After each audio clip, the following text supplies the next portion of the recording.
আজ দুদিন পর তোমাদের সঙ্গে আমি ব্লগ শেয়ার করছি। দুদিন থেকে মনটাও খারাপ ছিল, আর ভিডিও করার কোনো ইচ্ছে বা কোনো কিছুই ছিল না। তো ভিডিও করাই ছিল, এডিটিংও করা ছিল, শুধু ভয়েস ওভারটা দিয়ে আপলোড করা, সেটাও আমার ইচ্ছে ছিল না। এতটাই আমার মনটা খারাপ ছিল, সেজন্য আমি কিন্তু দুদিন তোমাদের সঙ্গে কোনো ব্লগ শেয়ার করিনি। আজকে আবারও তোমাদের সঙ্গে ব্লগ শেয়ার করছি। ভেবেছিলাম আর করবোই না, কোনো ভিডিও শেয়ার কোনো কিছুই করব না। তো ভাবনাটা যতদূরই হোক, যেমনই হোক, অল্প অল্প করে যখন এগোচ্ছি তখন ভাবলাম যে না থাক, ছাড়বো না, করতে থাকি। মন খারাপ করে তো কোনো লাভ নেই, মন খারাপ হতেই থাকে, আসতেই থাকে, যেতেই থাকে।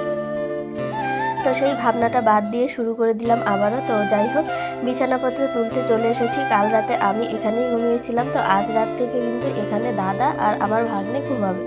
কারণটা হচ্ছে ওরা যে বিছানাটায় থাকে ওই বিছানাটা একদমই ছোট হয়ে যায় দুজনের জন্য, আর ভাগনা যেহেতু রাতে খুব অত্যাচার করে সেই জন্য একটু বড় বিছানা খুবই প্রয়োজন। তো আমি কদিন থেকেই বলছিলাম তোরা এখানে চলে আয়, তাহলে সুবিধা হবে। তো দাদা আসতে চাইছে না, তো কালকে বলেছে আজ থেকে আসবে। তো যাই হোক, আজ থেকে যখন আসবে তো আমি বিছানাপত্রটা সুন্দর করে গুছিয়ে ফেললাম। বাকি বিছানাগুলো আমার গোছানো হয়ে গেছে। এরপর কিন্তু যাব একটু রাস্তার দিকে, কারণ এদিকে রাস্তার কাজ শুরু হয়ে গেছে, জেসিপি আসছে।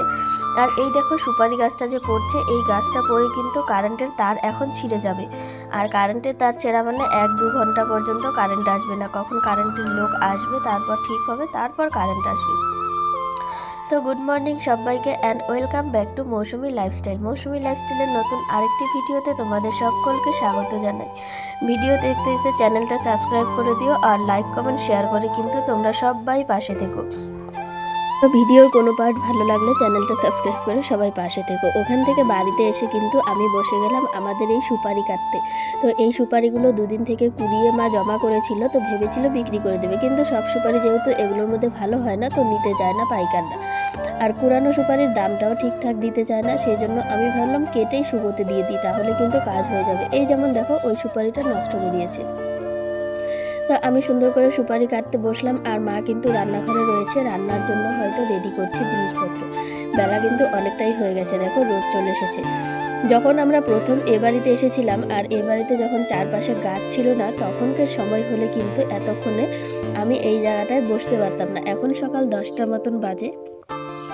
তো প্রথমের মতন যদি গাছপালা না থাকতো, মানে যখন প্রথম এসেছিলাম তখনের মতন যদি হতো, আর এই পাশটায় কিন্তু ঘরও ছিল না প্রথমবার, তো এই জায়গাটায় কিন্তু এখন একদমই বসতে পারতাম না, বসলে রোদ্রে পুড়ে যেতাম।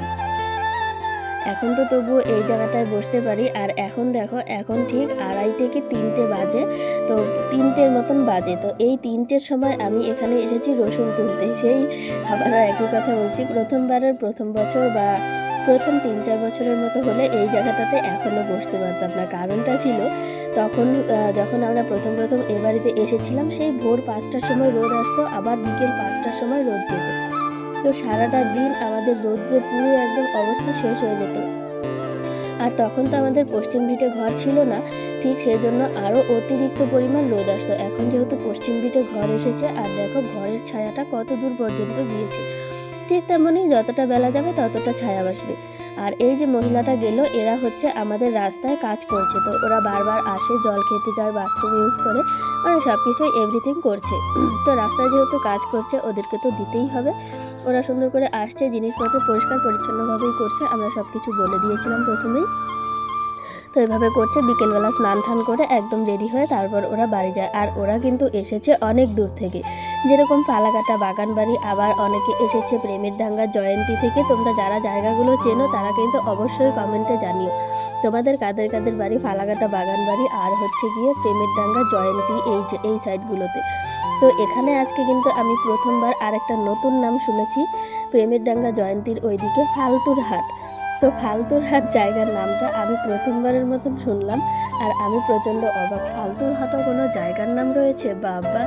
আমি তো ভেবেই অবাক। আর জীবনে আর যে কত রকম নাম শুনতে হবে সেটাই শুধু আমি ভাবি। তো যাই হোক, যেমনই হোক, আমি খড়িগুলো তুলছি না, এখন গোছাচ্ছি, গুছিয়ে কিন্তু তারপর তুলবো।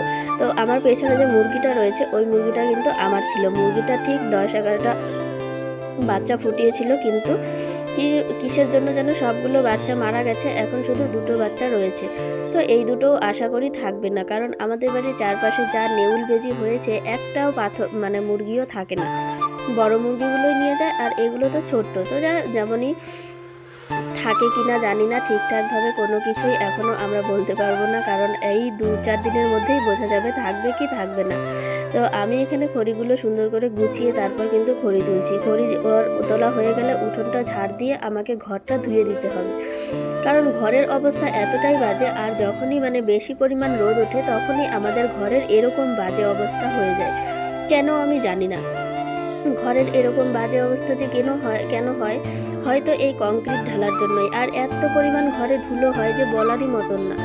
তো খড়ি তোলা কিন্তু আমার অলমোস্ট হয়ে গেছে। এখন এসেছি আমি উঠোনটা ঝাড় দিতে। উঠোনের এই অর্ধেকটা এখন আমি ঝাড় দিয়ে রাখবো, আর ওই দিকে অর্ধেকটা, বাকিটুকু কিন্তু শুধু মা ঝাড় দেবে, আর আমি যাব ঘরটা ধুয়ে দিতে। তো আমি একা যেহেতু ঘরটা ধুতে যাব, তখন কিন্তু মাও যাবে হেল্প করতে। তো এইখানে আমি উঠোনটা ঝাড় দিচ্ছি, আর ওখানে মুরগির খাঁচাটা রয়েছে ওটাকেও সরাতে হবে, সরিয়ে ঠিকঠাক করে উঠোনটা ঝাড় দিতে হবে। আর আজকে আমার ভিডিওতে ভয়েস ওভার দিতে গিয়ে এত রকম সমস্যার সম্মুখীন হতে হচ্ছে কি বলবো। রাস্তায় তো কাজ হচ্ছে, ওইদিকে ট্রাক্টর আসছে বারবার, তোমাদের যাতে কোনোভাবে শুনতে অসুবিধা না হয় সেই জন্য বারবার ভয়েস ওভার বন্ধ করতে হচ্ছে, চালু করতে হচ্ছে, এদিক সেদিক দেখতে হচ্ছে, কত রকম প্রবলেম। এরকম প্রবলেম আমার মাঝে মধ্যেই হয়, ঠিক সেই কারণেই আরও আমার ভিডিও পোস্ট করতে ইচ্ছে করে না। তো তোমাদের থেকেও সেরকম একটা ভালো রেসপন্স আমি পাই না, ঠিক সে কারণেই আরও ইচ্ছে করে না, যে যতটাই মানে যতটুকু যাই ইচ্ছে থাকে ততটুকু ইচ্ছেও মরে যায়। তো অনেক রকমভাবেই চেষ্টা করছি। তো ব্যাকগ্রাউন্ডে হয়তো শুনতে পারবে পাথর পড়ার মানে আওয়াজটা, তো সেটাকে সবাই ইগনোর করে শোনার চেষ্টাটা করো। তো যাই হোক, উঠোনটা কিন্তু আমার অলমোস্ট ঝাড় দেওয়া হয়ে গেছে, আর ওইদিকে অল্প একটু জায়গা রয়েছে, ওটা কিন্তু আমি ঘর ধোয়ার পরে ঝাড় দেবো। আর দেখো আজকে যে পরিমাণ গরম পড়েছে না, আজকে কিন্তু আমি দুপুরবেলা জুতো খুলে ফেলেছি, মানে রাস্তায় যাওয়ার কোনো সিন নেই, এখন আমি সুন্দর করে জুতোটা খুলে ফেলেছি। তার কারণ হচ্ছে জুতোটা খুললে এখন যে মাটির সঙ্গে লিঙ্কটা পাবে, তাতে আমার শরীরটাও বেশ ভালো থাকবে। তো সবসময় জুতো পরেই থাকি, আর জুতো ছাড়া এই যে হাঁটছি না, আমার কিরকম যেন একটা লাগছে, যেমন মনে হচ্ছে পায়ের মধ্যে চিটচিট চিটচিট একটা ভাব। তো এই ভাবটা যতই লাগুক তত মানে একটু ভালোও লাগে, আবার খারাপও লাগে। তো এই তো চলে আসলাম বারান্দাটা জল দিতে। তো মা বলছে আগে ঘরটায় জল দে, তারপর বারান্দাটায় দিস। তো যাই, মায়ের কথা শুনে আগে ঘরেই জল দিচ্ছি। তো মাও এখানে অনেকটা পরিমাণ হেল্প করবে, কারণ আমার একার পক্ষে সম্ভব হতো না, 1-1.5 ঘন্টা সময় লেগে যেত। মা হেল্প না করলে হতোই না। তো মাকে আমি এই ঘরে জল দিয়ে দিয়েছি, মা এই ঘরটা পরিষ্কার করছে, আর ওই ঘরে আমি জল দিচ্ছি। যেহেতু ওই ঘরে আমার সেলাই মেশিনটা রয়েছে, তো ওখানে অনেকটা পরিমাণ সাবধানে আমাকে জলটা দিতে হবে, যাতে সেলাই মেশিনের পাদানিতে বা অন্য কোনো জায়গায় জল ছিটকে না যায়। তো মেশিনের আশপাশটায় কিন্তু অনেকটা সাবধানে দিচ্ছি। আর দেখো ঘর থেকে কী সব বেরোচ্ছে। তো এখন মা চলে গেল ওই ঘরে জল দিতে। তো আজকের ভিডিওটা তোমাদের সবার কাছে কেমন লেগেছে অবশ্যই কমেন্টে জানিও, আর দেখা হচ্ছে কালকের ভিডিও।